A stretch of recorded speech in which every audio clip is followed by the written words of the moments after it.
Qual que será que são os segredos que diferenciam uma mente de uma pessoa fluente de uma pessoa não fluente? Que segredos será que são esses? O que realmente faz tão diferente, né? Por que nós temos 95% da população brasileira que não sabe nada de inglês, 4% que se comunica e 1% só fluente? Então, vai ser um pouco sobre isso que a gente vai trazer no vídeo de hoje, porque eu acho que esse é um tema super importante de se trabalhar, de se discutir. Eu vou trazer aqui especificamente 12 pontos, 12 diferenças entre uma mente fluente e uma mente que não é fluente. Eu acredito que esse vai ser um tema muito legal. Eu já vou avisar, todo o conteúdo daqui é baseado no livro Segredos da Mente Milionária, e é muito interessante como tem semelhanças entre você ter uma mente milionária e você ter uma mente fluente. Óbvio, tem pessoas que são fluentes e não são milionárias, mas você vai perceber aqui algumas coisas parecidas, tá? No caso, Segredos da Mente Milionária são 17 pontos diferentes, aqui são 12. A gente vai abordar e adaptar, né? Pegar o que a gente aprendeu naquele livro, lendo aquele livro, e como que a gente pode aplicar para você ser mais fluente no inglês, fechou? Então, antes de tudo, eu acho muito importante falar da origem desse conteúdo de hoje. Ele vem desse livro, Segredos da Mente Milionária, que é de um autor chamado Tim Harv-Eker. O Tim, ele é um cara muito interessante, porque ele é um cara que ele ficou muito curioso e interessado em entender, tá, por que algumas pessoas elas são milionárias e outras pessoas não são, né? Então, o que diferencia, né, esse grupo um do outro? E a história dele é muito interessante, porque aqui, ó, quando ele tinha 13 anos, ele começou a vender sorvete, tá? E aí, no primeiro faculdade, ele também começou a mexer com negócios. Ele teve 6 negócios em 5 cidades diferentes quando ele saiu da faculdade, onde ele fracassou em todos os negócios. Ele, então, abriu uma loja fitness, tá? Depois de vários fracassos. E essa loja fitness, durante 2 anos e meio, ela simplesmente passou de uma loja para ser 10 lojas. Depois disso, ele vendeu essa franquia dessas lojas dele por milhões de reais. E 2 anos depois, ele perdeu tudo que ele tinha. Então, ele demorou 2 anos e meio para construir essas 10 lojas para vender milhões. E em 2 anos depois que ele vendeu, perdeu tudo o dinheiro. E foi daí que ele decidiu, né? E depois foi daí que ele entendeu, tá, mas por que acontece isso comigo? Por que eu tenho sucesso, fracasso, tem essa oscilação? E será que tem alguma coisa a ver com pessoas também que não conseguem chegar aqui? Então foi com base disso que ele tentou entender o seguinte, beleza, quais que são os modelos de um sucesso? Como que são os padrões que dividem pessoas que têm sucesso e que não têm? O que você ouviu sobre a sua vida até então, né, sobre sucesso? E o que está associado na sua mente a sucesso? Tá? Olha que interessante essas perguntas, né? O que para ele é sucesso? O que você ouviu na sua vida sobre o sucesso? E quando você pensa em sucesso, o que vem na sua cabeça, né? E aí eu faço a mesma reflexão para você. Qual que é o seu modelo de fluência, né? Qual que é a sua visão do que é ser uma pessoa fluente? Você consegue ter essa visão muito clara? Quando eu falo isso, é muito importante, gente, porque muitas pessoas elas têm uma visão muito errada do que é fluência. Muitas vezes elas têm uma visão muito distante, aonde às vezes elas mesmas já estão numa condição muito boa de comunicação em inglês e por não serem fluentes elas ficam frustradas, elas querem algo muito maior. Esse é um dos grandes problemas, eu acho, na minha opinião. Mas também tem uma questão que é o que você ouviu até então na sua vida em relação à fluência no inglês, né?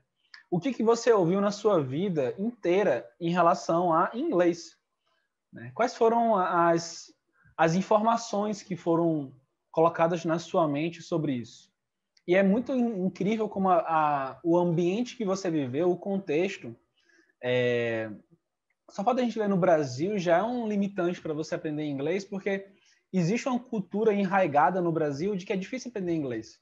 Por isso que você não aprende.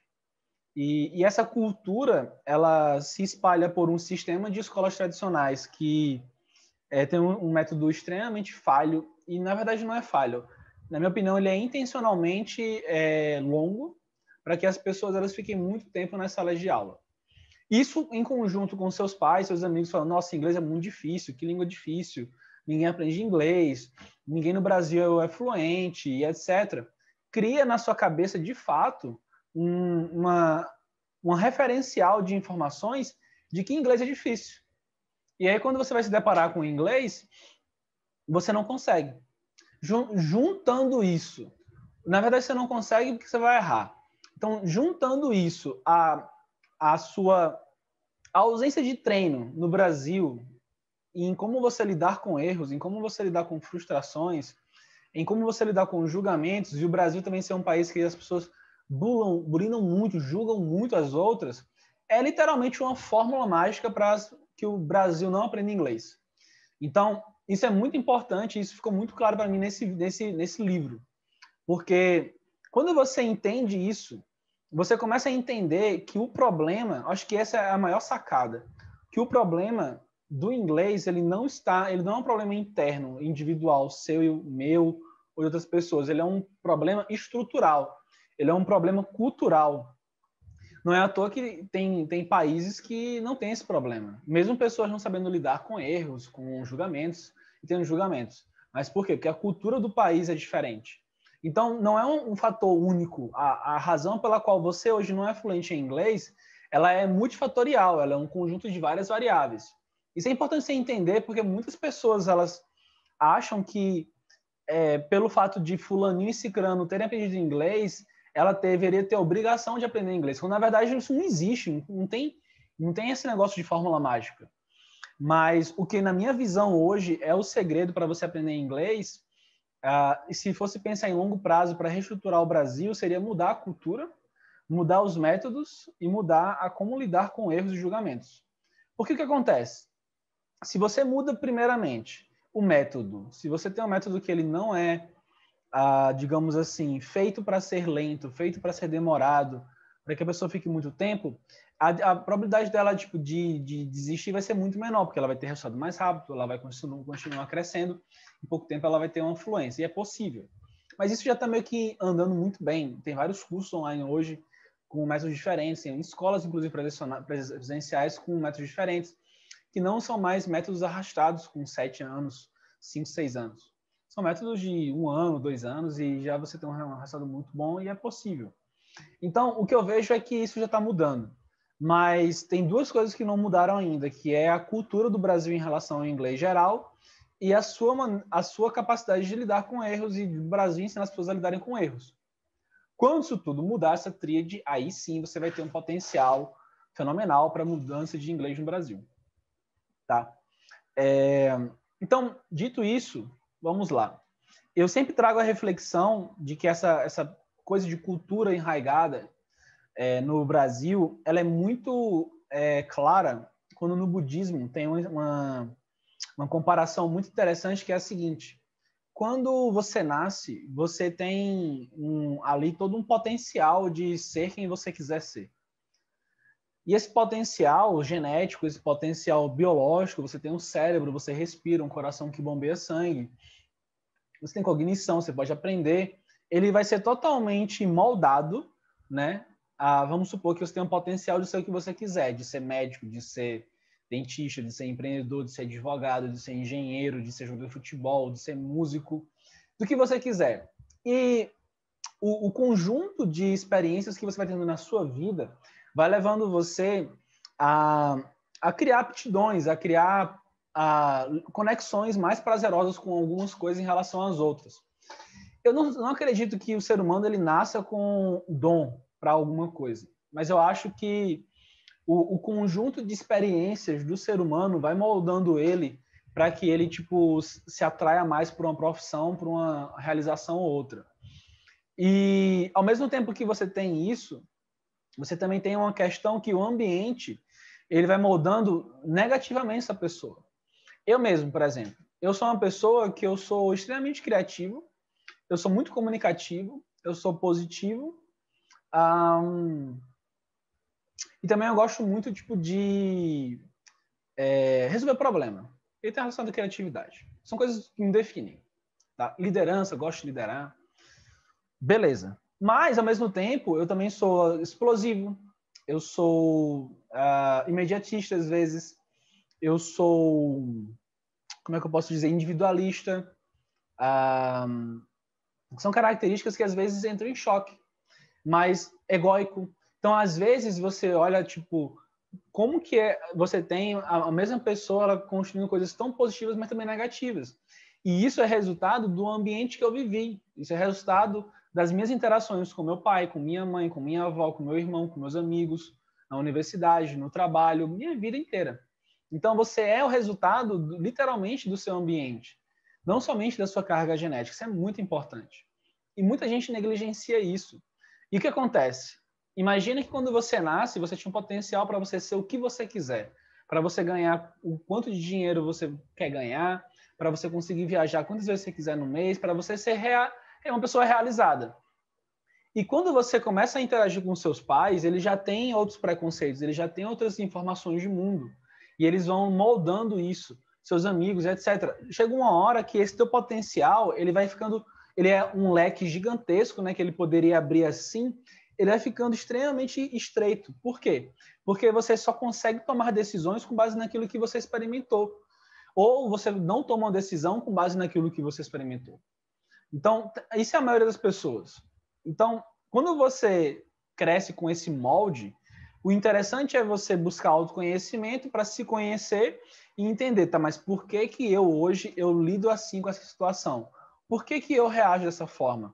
Para que você não fique preso a essa sua construção do ambiente, e sim você consiga se libertar para resgatar a tua potência, a teu potencial de ser quem você quiser.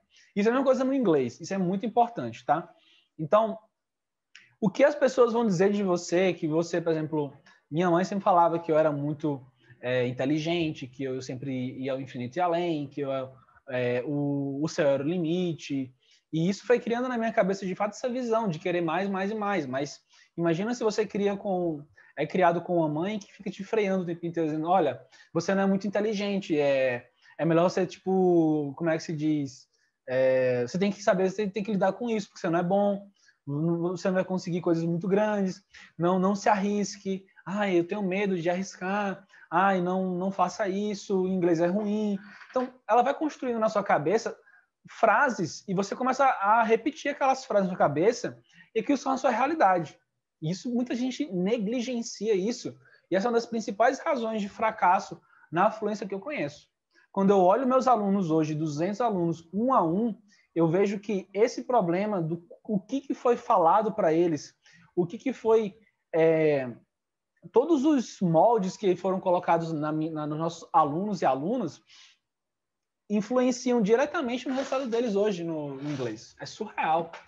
Então é muito importante você se desvincular disso e perceber aonde que você está sendo freado, tá? Isso é muito importante. Então vamos lá.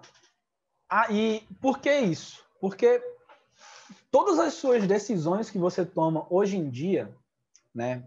Você, quando vai tomar microdecisões, então meus alunos, quando eles vão ler um texto, quando eles vão assistir um vídeo, quando eles vão gravar um áudio em inglês, quando eles vão escrever um resumo, no momento que eles estão executando aquelas atividades, existem microdecisões no cérebro deles.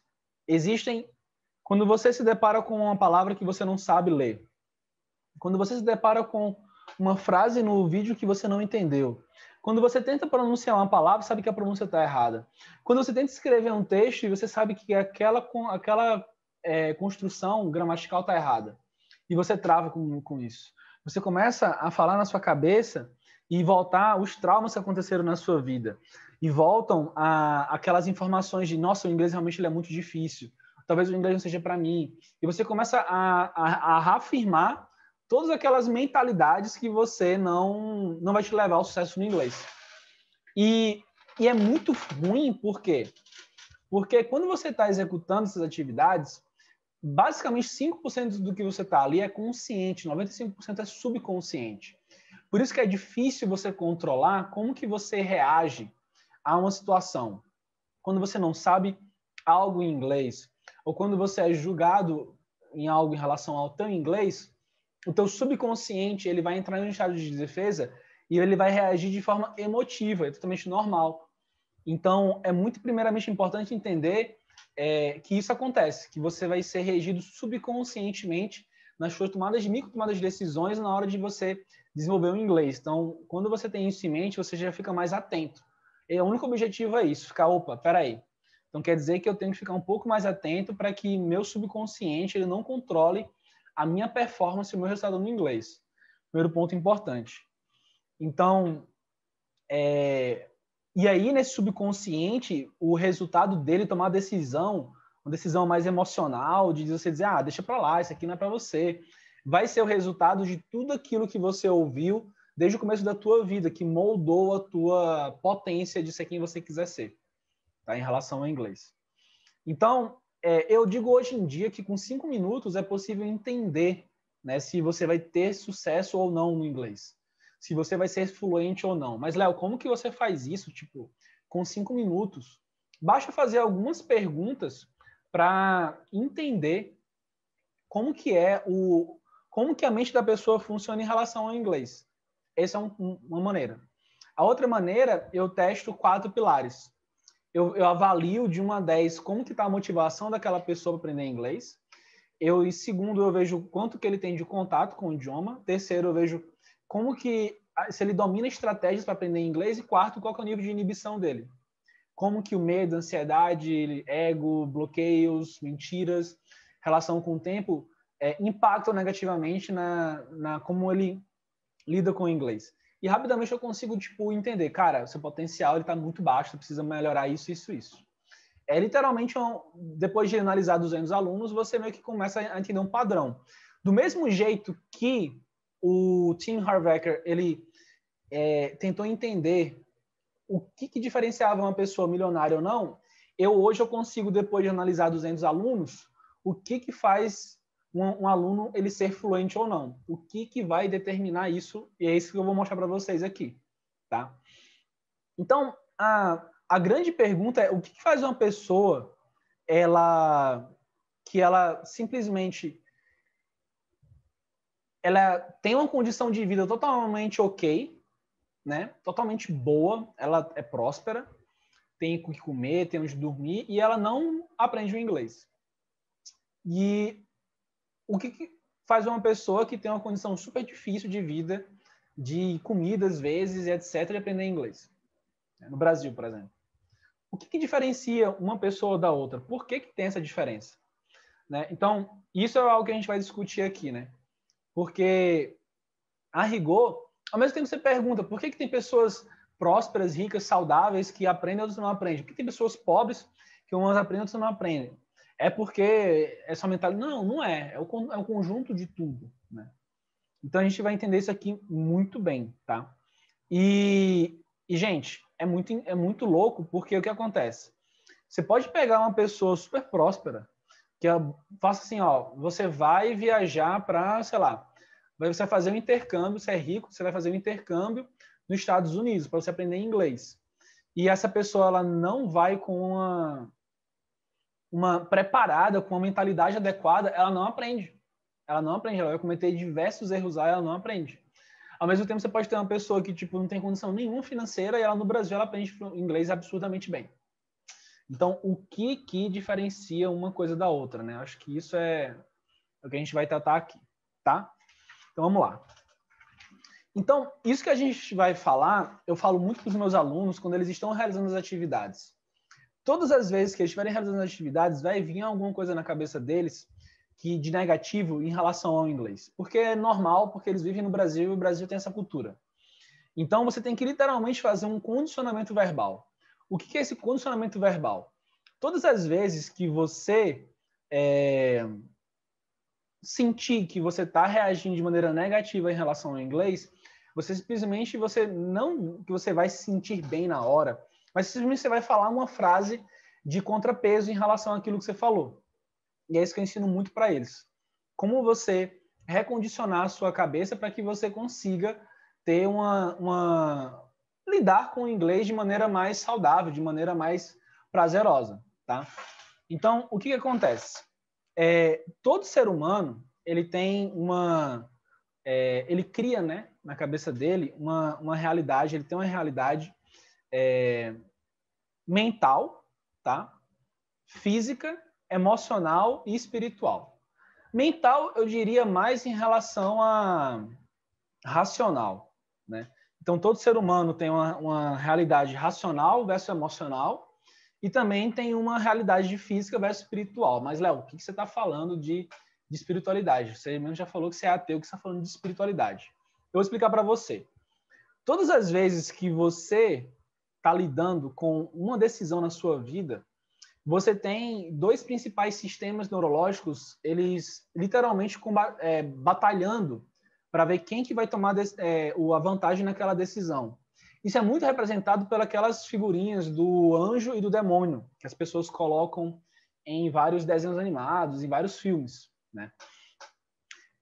Esse anjo e o demônio nada mais é do que o seu sistema no anjo, seria basicamente o seu sistema racional, e o demônio seria o seu sistema emocional. Não que o sistema emocional seja ruim sempre, mas o sistema racional ele foi adaptado e ele foi evoluído, desenvolvido em uma época em que o ser humano tinha que lidar com outras situações. Hoje, com a nossa rotina atual de se expor ao risco o tempo inteiro para ter sucesso, antes, quando você se expunha ao risco, você significava que você ia ter fracasso. Você não se expor ao risco, você se proteger de um risco de um predador, de tentar algo novo, era sobrevivência. Já que hoje não, hoje é o contrário. Então, o ser humano ele tem que se readaptar à nova rotina, ao novo ambiente que ele vive. E isso poucas pessoas têm consciência, sabem sabem que é um problema para elas e terceiro, sabem como resolver isso. Então é um problema muito grande hoje em dia. Então essa dualidade ela sempre vai existir, tá? Do anjo e do demônio, sistema racional e sistema emocional. Sistema límbico, sistema do córtex cortical. Não que você também, né, não tenha uma mistura de ambos, não é que só é límbico, só é córtex, mas assim, principalmente seria essas coisas, tá bom? E essa relação física e espiritual, né? O que é isso lá que você está falando? É muito da relação do homem, dele ter essa consciência de que ele é homem-corpo, né? Mas também de que existe algo maior. E por mais que exista alguma pessoa que seja cética, que ela seja um ateu, seja uma ateia, essa pessoa, ela vive em um ambiente, ela vive em um país, ela lida com pessoas que têm essa espiritualidade, né? Que acreditam em algo maior, que para explicar aquilo que elas não entendem, né? Eu, como biólogo, eu tenho uma visão que eu consigo ver um papel diferente para um Deus, etc. Eu acredito que eu entendo como que a matéria funciona em termos de leis de física, de química, termodinâmica, e todo o resto é uma consequência disso, mas nem todo mundo tem essa visão que eu tenho.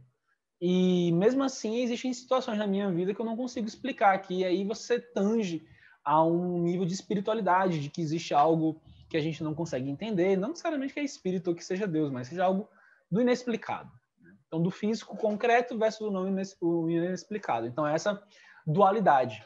E isso influencia bastante na decisão das pessoas. Porque quando você tem uma decisão tomada pelo seu mundo físico, pelo quem você é, como as leis da física funcionam, da biologia, da química, você tem um tipo de estratégia para lidar com problemas e para lidar com fluência no inglês, por exemplo.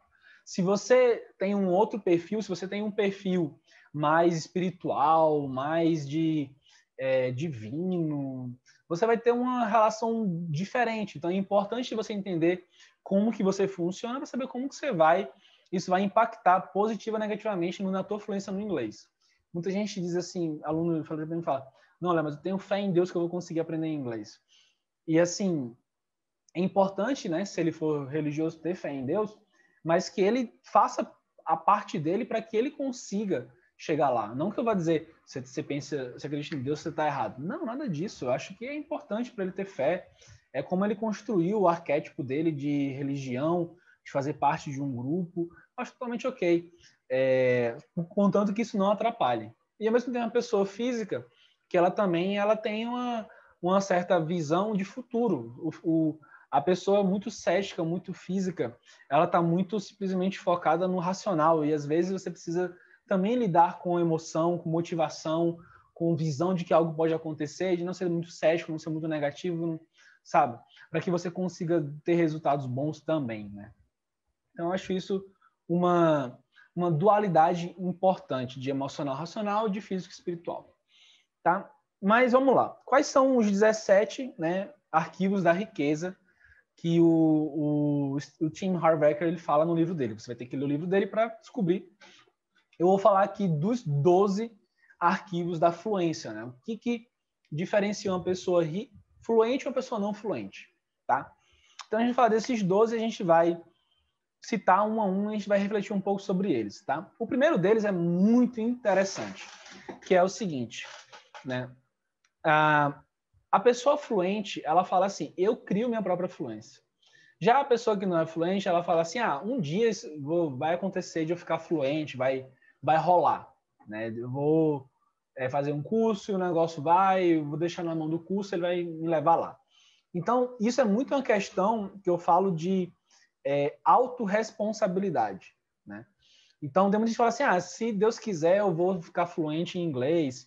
Se for para eu me tornar fluente, eu me tornarei, né? É muito um problema de autorresponsabilidade, de você saber se colocar como o agente condutor e o agente que vai controlar e coordenar a tua fluência no inglês. Não deixar isso nas mãos de outras pessoas. Que você realmente consiga isso. E a autorresponsabilidade, ela é muito importante não somente nessa tomada de decisões, mas também no momento em que você comete erros em relação ao inglês. Se você comete erros em relação ao inglês, não atribua esse erro a outras pessoas. Se você negligencia o inglês como uma prioridade na sua vida, não atribua esse erro a outras pessoas, que foi por causa de fulano, etc. Porque houve sim uma influência de alguém para que você lide sem prioridades com o inglês hoje, mas hoje você tem plena capacidade de buscar autoconhecimento, entender por que você não lida com o inglês com prioridade e passar a lidar. Então você tem autocontrole de muitas coisas, só que é realmente uma questão de você tomar a decisão. E eu falo, muitas pessoas elas têm que sentir no couro a falta do inglês para poder tomar a decisão. Já tem outras pessoas que não, que precisam ver que alguém longe teve um problema na carreira de ciência porque não dominou o inglês e começa a tornar o inglês como uma prioridade, a prioritarizar o inglês. Então, assim, é muito louco mesmo, tá? Essa questão de você pegar a responsabilidade para você é muito importante, né? E não ser vítima, né? Não ser assim, eu não aprendi inglês porque no Brasil ninguém aprende inglês, eu não aprendi inglês porque o método da simplesmente é ruim, eu não aprendi inglês. Não seja vítima, né? Não crie essa ilusão que você diz, não vou conseguir. Isso tudo é mentira, né? Então, isso é muito importante, tá? O segundo ponto é o seguinte, é uma questão muito que a gente reflete muito com meus alunos, que eu falo o seguinte, cara, você tem a capacidade de ser o que você quiser, fazer, sem ser quem você quiser, fazer o que você quiser, com quem você quiser, aonde você quiser. Todo mundo tem essa potência. Todo mundo tem um cérebro que consegue fazer isso. Todo mundo consegue chegar aonde quiser, de acordo com, obviamente, o seu contexto de vida. Se você for cego, por exemplo, você vai ter que ter ali um limiar de onde você consegue chegar. Se você for surdo, a mesma coisa. Se você não tiver pernas, a mesma coisa. Se você tiver alguma doença psiquiátrica, psicológica, a mesma coisa. Mas aonde você quiser, até onde o seu limite físico, biológico permitir, você consegue. Eu vejo pessoas surreais, sem braço tocando violino, com o ombro. Como se consegue, né? Então, assim, é muito louco você ver aonde que você realmente consegue ir. Isso está muito relacionado à sua visão de excelências versus mediocridade. Tem muita gente que fala o seguinte, que, não, Léo, eu tô aqui ok, etc. E eu não sei se eu quero, sabe? Ser alguém muito grande, eu só quero ter muito sucesso na carreira, eu só quero um trabalhinho para eu trabalhar e etc. E aí eu entro numa reflexão muito importante, que é o seguinte, Eu tenho uma visão e eu lido com as pessoas da seguinte forma. Eu separo as pessoas, a maneira como eu lido com as pessoas em 2 grupos. Eu separo entre as pessoas que reclamam da vida e as pessoas que não reclamam da vida. Basicamente entre as pessoas que, tipo, de sucesso e de fracasso. As pessoas felizes e as pessoas frustradas. Mas, Léo, me explica um pouco mais. Eu posso ter um aluno meu que ele tem um nível de inglês ok. E ele fala, Léo, a real é que, tipo, eu não quero ter um inglês maior do que isso, porque eu só quero inglês para ler artigo. E aí eu falo assim, tá, mas o que você quer ser na ciência? E ele fala, eu quero ser um professor universitário. Então, aí tem uma contradição, porque ele quer ser uma coisa, sendo que ele não quer lapidar as habilidades necessárias para que ele seja aquela coisa. Para você ser um professor, você não pode simplesmente ler artigo, você vai ter que ir em palestras, você vai ter que assistir palestras, você vai ter que palestrar, você vai ter que escrever artigos, resumos, você vai ter que vivenciar todas as habilidades do inglês. Não dá para você escolher ser um professor universitário, um pesquisador, apenas lendo. Então, eu falo para ele, é uma questão de escolha. Se você está feliz só para ler coisas, você vai ter que buscar uma outra carreira, porque aqui não dá. E se você achar uma carreira onde você seja feliz somente lendo em inglês, está totalmente ok, porque é a sua decisão, é a sua prioridade. Mas quando a sua prioridade se torna outra, e ela não é condizente com o que você está hoje trabalhando, aí você tem um problema. Entendeu? Então, eu vejo que tem esses tipos de pessoas. E tem, no caso, né? Tem as pessoas que são satisfeitas, tem as pessoas que são frustradas, e tem as pessoas que são iludidas, que elas estão satisfeitas como elas estão hoje, mas elas querem uma parada que é totalmente diferente do que a habilidade delas pode entregar. Então, eu colocaria no terceiro grupo, os iludidos. Que também é um grupo que eu, necessariamente, eu não tenho que gastar muita energia, a não ser que ele queira melhorar e chegar lá. Né? Mas as pessoas que falam para mim, Léo, eu tô feliz onde eu tô, com o nível que eu tô, eu falo, cara, parabéns. Eu dou parabéns e eu falo, que bom. Eu não sou uma pessoa formada e não é meu propósito fazer com que as pessoas tenham um propósito gigantesco. Eu sou uma pessoa que pega pessoas com propósito gigantesco em relação ao inglês e à ciência e eu, literalmente, eu decolo elas. Essa é a minha função, é o que eu gosto de fazer. Então, é muito importante diferenciar isso. Porque isso, inclusive, me traz menos sofrimento. Porque eu só dou atenção a realmente quem quer. Sacou? Então, isso é muito importante, tá? Excelência versus mediocridade. Não é uma questão do que você quer para o seu sucesso. Né? É uma questão do que você quer para o seu sucesso, mais o que você tem de hoje. Se você tem um sucesso gigantesco, se você está feliz, e para você ter sucesso gigantesco, você tem que abdicar de família, estar feliz com isso, beleza. Por mais que você possa lá na frente se arrepender, beleza. Mas, por enquanto, é o que você quer. A gente tem que respeitar isso, né? Então, tem gente que entra num curso de inglês para ganhar aquela porra, para chegar no topo. Tem gente que entra no curso de inglês para fazer festa, para poder somente assistir às aulas, não dar o máximo, faz uma, não faz duas, três, e tá ok. Contanto que ela esteja satisfeita com isso. Quando ela começa a reclamar e ela não faz o por onde melhorar, aí eu encho o saco dela. Porque ela fala, Léo, eu quero aprender. Eu falo, beleza, então agora você vai ter que aguentar. Tá bom? Vamos lá. O terceiro ponto é muito relacionado, cara, isso aqui é muito foda, que é o seguinte. As pessoas fluentes em inglês, elas se comprometeram com algo maior do que a fluência delas no inglês. Enquanto as pessoas que não são fluentes em inglês, elas literalmente, elas não têm um plano definido. Elas gostariam de ficar fluentes. Elas não se comprometeram em ficar fluentes. É uma diferença muito tênue, mas muito importante, que eu sempre falo. Você não pode querer ficar fluente para depois fazer um intercâmbio, para depois você fazer uma entrevista, para você fazer uma apresentação. Você tem que ter um compromisso com a apresentação em inglês, com o congresso, com o intercâmbio, e isso vai te fazer aprender inglês. Mas, Léo, eu vou ficar muito nervoso, etc. Se você conduzir isso de maneira bem, com inteligência emocional que o nosso curso oferece, você não vai sofrer isso. Agora, se você fala, nossa, Léo, assim, eu vou começar teu curso de inglês. Aí eu pergunto, pô, que da hora, mas qual que é a tua motivação? Congresso, intercâmbio? Então, Léo, eu não tenho muito não, eu quero só ler um artigozinho melhor e tal. E eu falo para essa pessoa, eu falo, ó, a probabilidade de você não aprender tudo que eu tenho para te ensinar e não se tornar fluente, ela é muito alta. Mas muito, muito alta. Porque você não tem a motivação clara. Não tem. Então eu falo, ó, você precisa definir isso muito claro. E quando você definir, vai ficar muito mais fácil você estudar inglês. Tá? Então, o 4 está muito relacionado ao 2, que é as pessoas fluentes, elas pensam grande. As pessoas que não são fluentes, elas pensam pequeno. Mas grande em relação a quê?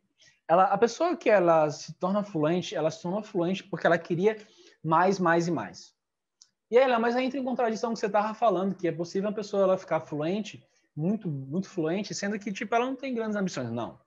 É possível ela aprender a ler um texto, que é uma parte da fluência, nem a fluência, é uma parte da construção da fluência, e tá ok com aquilo. Mas isso não significa que ela vai ser fluente. Fluência é você conseguir se comunicar onde você quiser, com o que você quiser.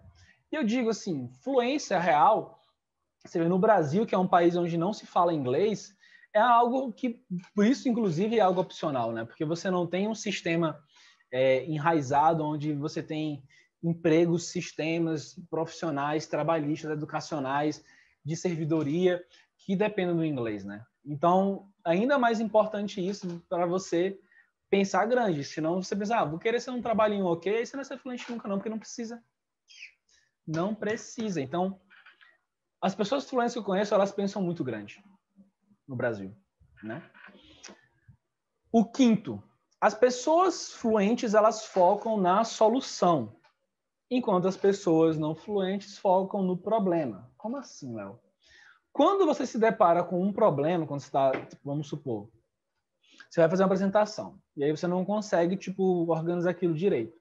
A pessoa que não é fluente, ela não é fluente porque ela pega aquele problema que ela não está conseguindo construir aquele texto, aquela construção verbal, e ela se desespera, ela fala, meu Deus, isso não vai dar certo, e eu não sou bom para o inglês, e não sei o quê, e aí fica naquele redemoinho, e fudeu, e não vai. Enquanto a pessoa que ela é fluente, ela fala, beleza, como que eu posso achar aqui 5 maneiras de, tipo, ela não é fluente ainda, mas ela vai se tornar. Como que eu posso achar aqui 5 maneiras, 10 maneiras de, tipo, de eu conseguir aprender isso até, tipo, o final de semana que vem?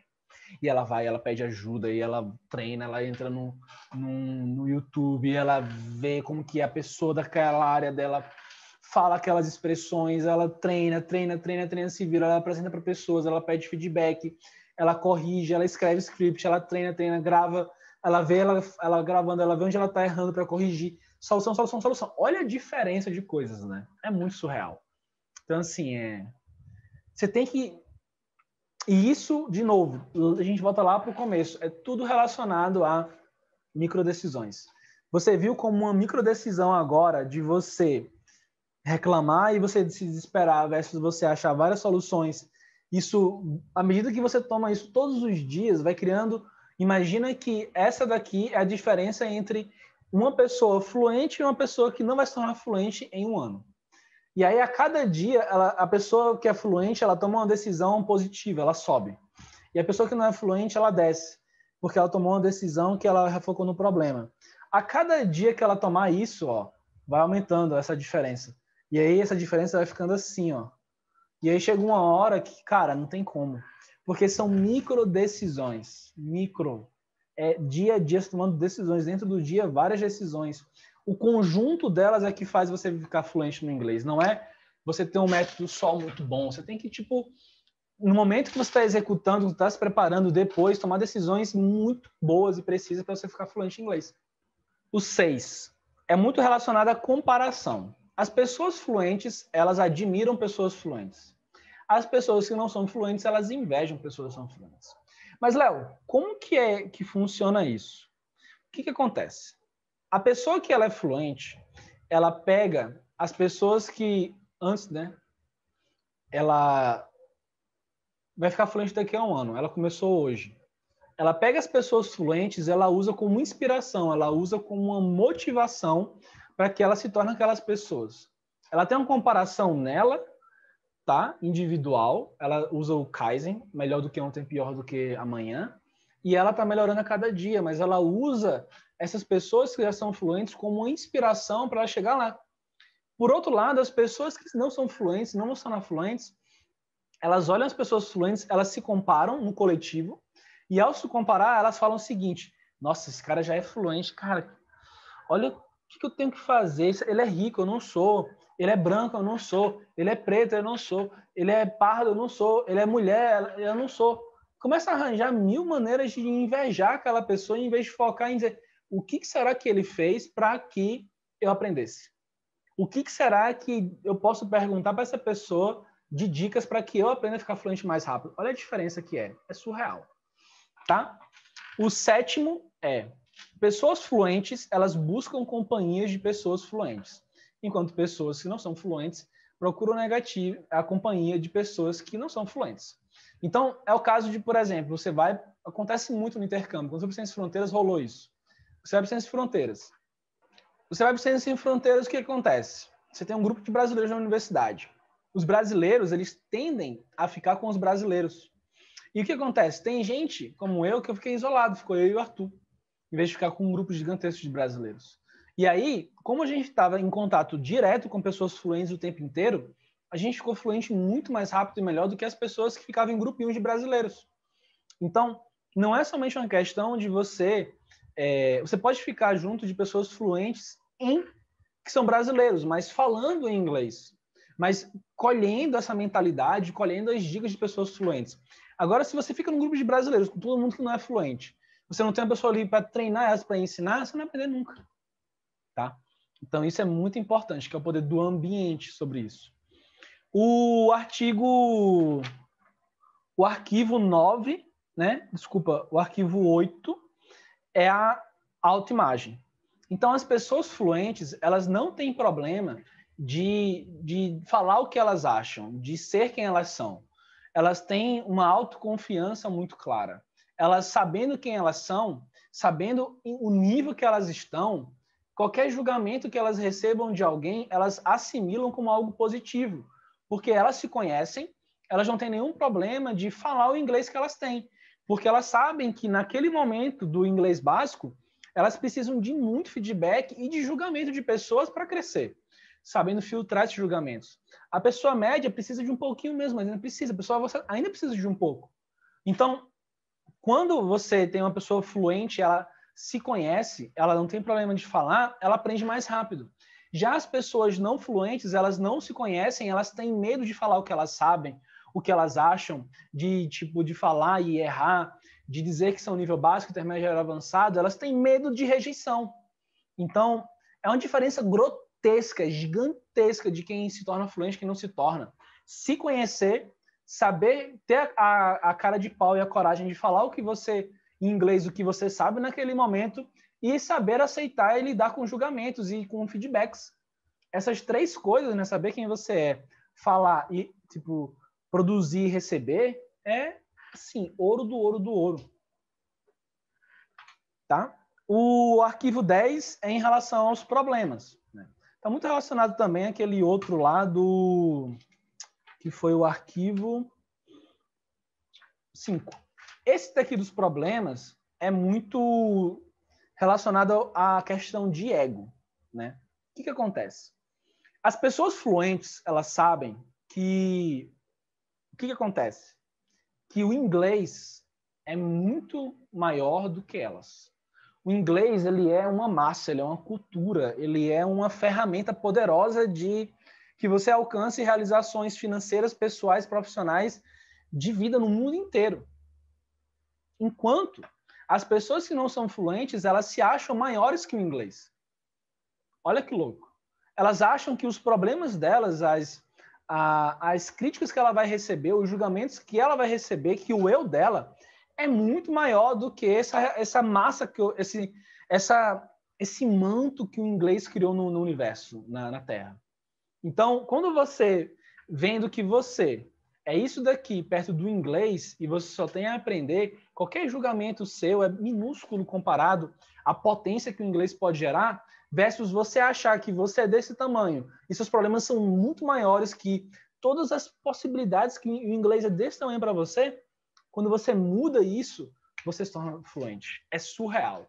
Quando você começa a ver que você é uma massa de átomos no universo que acorda todos os dias com um propósito de viver, e esse propósito, ele pode ou não estar atrelado à necessidade do inglês como uma ferramenta, e se você realmente tem um propósito claro e forte, o que pouquíssimas pessoas têm, aprender o inglês vai ser uma prioridade, e a consequência disso é que você não vai ligar para nenhuma crítica, nenhum julgamento, nada, você vai assimilar tudo como uma esponja para crescer o mais rápido possível. Você vai querer errar bastante rápido para poder ficar fluente mais rápido possível. Quanto mais errar, mais aprender.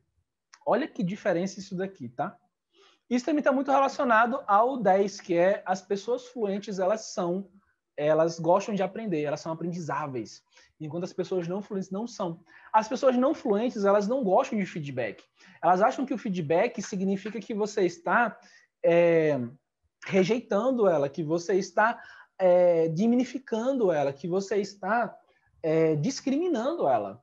Enquanto a pessoa que ela é fluente, ela pega todos os feedbacks, como eu falei no passado, como uma esponja e decola. Ela aprende, eu quero mais.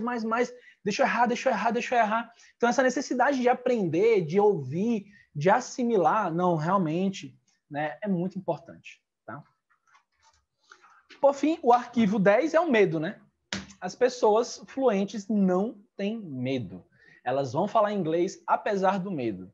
Enquanto as pessoas que não são fluentes, elas vão se paralisar com o medo. Infelizmente é isso, o medo da rejeição, o medo do julgamento, o medo do que pode acontecer e por aí vai.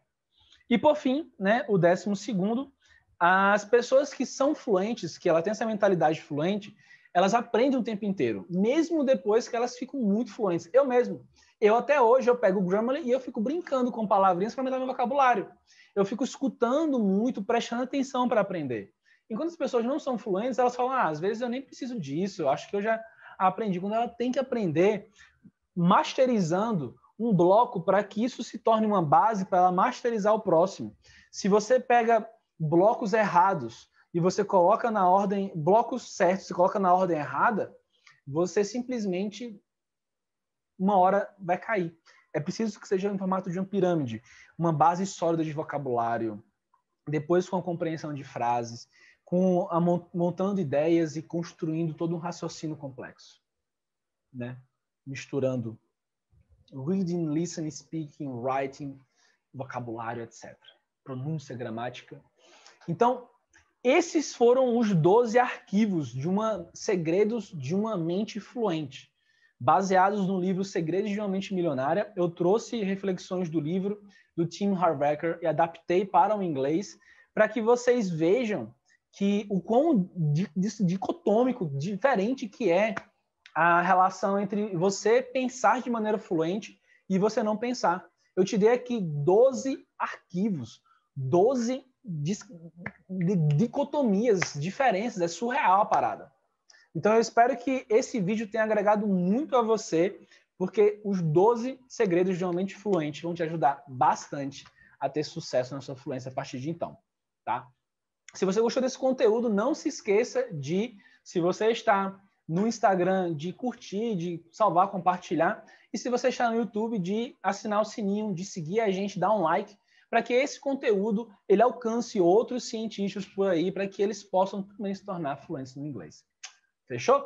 Tamo junto e vamos para cima.